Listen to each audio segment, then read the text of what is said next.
Ba't ako magtuturo ng...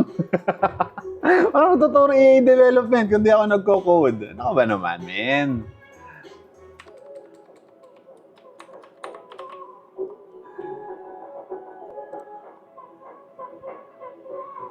Siyempre, nagko-code tayo kasi mahirap na hindi ka nagko-code, di ba? Kasi,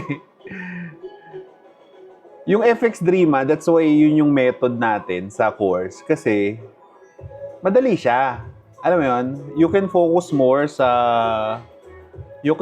more on dun sa concept, di ba? Sa concept nung mismong gusto mong gawing robot.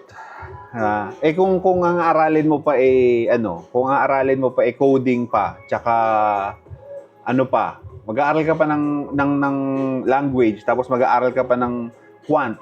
Ang daming mo-off talaga doon. That's why I chose FX Dreama rather than the traditional coding, 'di ba? Hard coding kasi at least doon sa maraming alam mo 'yun, same lang ba deployment niyan sa Remix?